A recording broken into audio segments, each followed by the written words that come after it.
It only remains for me to introduce to you Eusi Kwayana and Malcolm Rodrigues. And I don't think I need spend much time explaining who they are to any single person in this room. So I won't waste their time by trying to do so. But the event tonight has a special significance for me, and I think for all of you.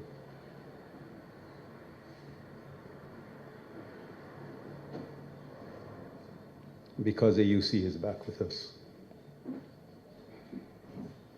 He's part of the history of Guyana.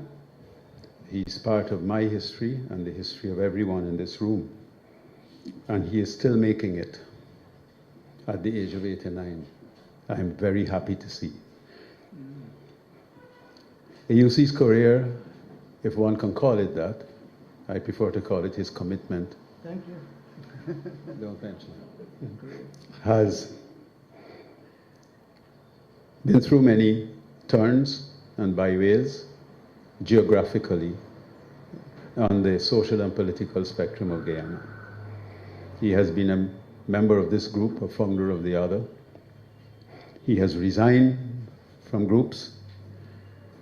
group from time to time, and he has criticized groups from time to time. I feel personally that he is the only political person that I've known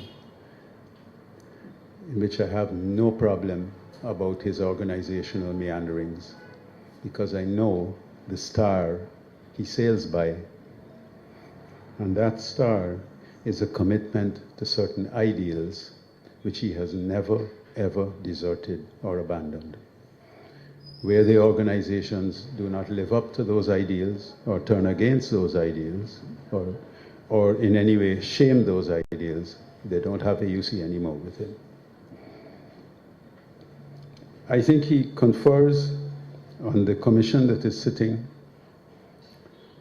on the assassination of Walter Rodney a dignity that it has not had until he arrived in Guyana and spoke to it. And I only hope that the Commission realizes,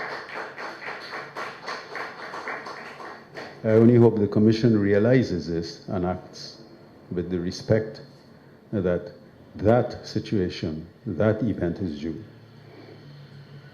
Malcolm Rodrigues goes back in my life as far back as the Eusi. And I think I first became acquainted with Malcolm as a very active Jesuit when I was asked by a gentleman named Father Campbell Johnson to write the front page article for a magazine that the Jesuits were setting up. And I said, Malcolm Rodrigues, he said, was part of that venture. And I said, I'm afraid I can't. I am an atheist. And they said, that's precisely why we were asking you to write the first article. We want to encourage debate on the subject of the role of the church. And what better than an atheist to start the debate rolling? I'll never forget that. The other thing he told me, Father Michael Campbell Johnson, was, he said, you should consider becoming a Catholic.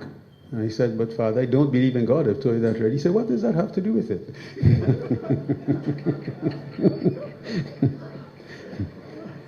Malcolm is of that ilk.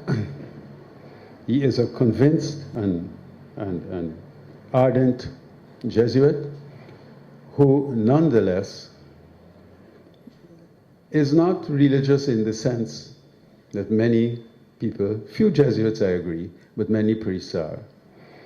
That is, he does not seek to impose his religion or display his religion. He just seeks to live by the principles.